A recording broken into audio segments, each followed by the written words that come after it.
आज के इस वीडियो में माकी वर्सेस नाओया, जो कि दोनों भाई बहन हैं और दोनों ही अपने क्लैन का सबसे ज्यादा ताकतवर सोर्सरर्स हैं।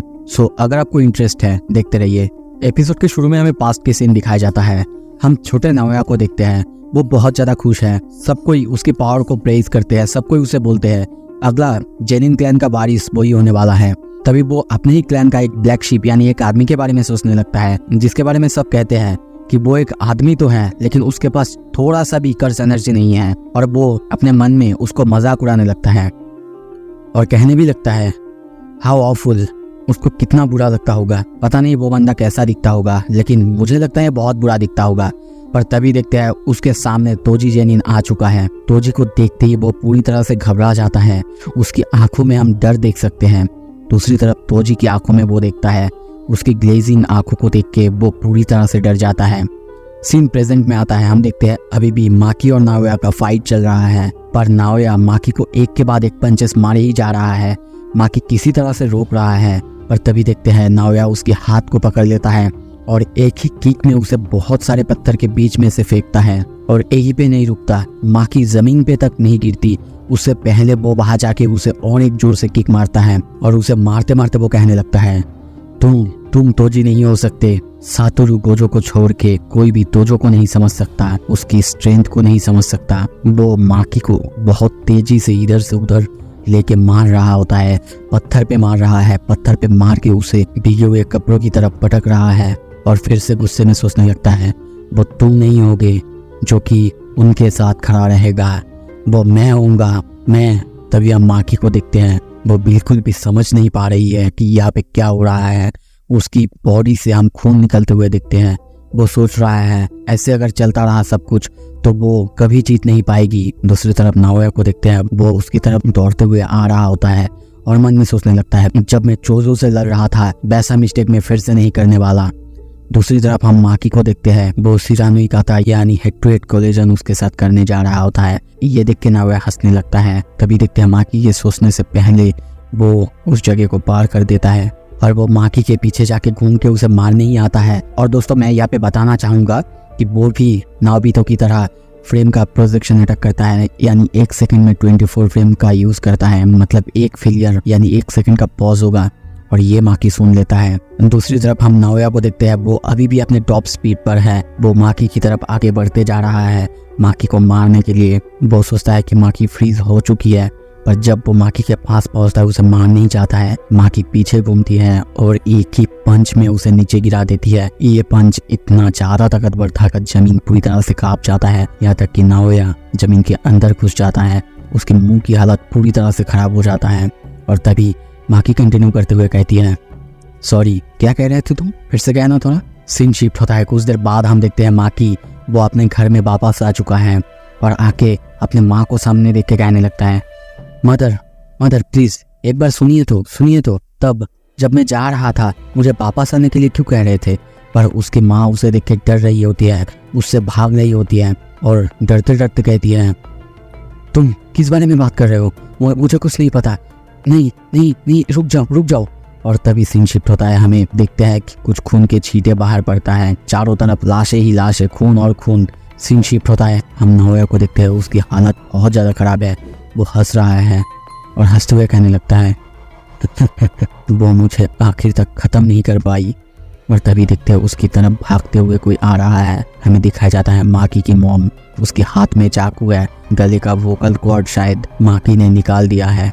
नाओया उन्हें आते हुए देख के बहुत ज़्यादा डर जाता है। माकी की मॉम उसके ऊपर आके वो चाकू घुसा देता है। वो आखिरकार सोचती है आई एम सो ग्लैड मैंने तुम दोनों ट्विंस को जन्म दिया। सीन शिफ्ट होता है। हम देखते हैं माकी बोशरी से माई की बॉडी लेकर उतर रही है। दूसरी तरफ हम नीचे मोमो निशिमिया को देखते हैं। वो पहले तो सोचती है कि मछली से माई आ रहा है, पर जब वो माकी के कंधे पे माई को देखती है वो पूरी तरह से टूट जाती है और रो देती है। माकी को देखते हैं, वो माई की बॉडी को मोमो के हाथ पे छोड़ के बाहर से जाने लगता है। और अभी हमें एक नोटिस दिखाया जाता है जहाँ पे दिखाया जाता है कि सारे जेनिन क्लैन के जो भी बंदे थे सब मर चुके हैं और इसी वजह से गोजो क्लैन के लोग और कामो क्लैन के लोग उनको अपने 3 बिग फैमिलीज के पोजीशन से हटाने की बात कर रहे होते हैं। पर जुजुत्सु हाई ने ये फैसला अभी भी होल्ड करके रखा हुआ है। सीन शिफ्ट होता है। कुछ देर बाद हम फिर से पास्ट की सीन देखते हैं जहाँ पे टेंगेन सबको बता रहा है किंजी हकारी अभी एक बुकी के तौर पर पैसा कमा रहा है और वो अंडरग्राउंड में एक फाइटिंग क्लब चला रहा है।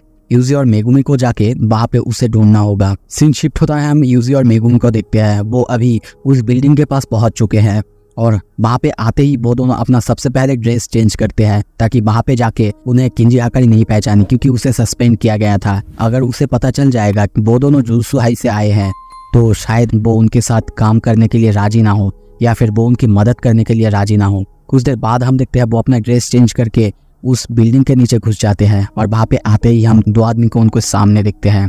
उनमें से एक बहुत बड़े से लंबे से आदमी उनके पास आके कहते हैं, हे वापस जाओ, ये कोई बच्चों का जगह नहीं है।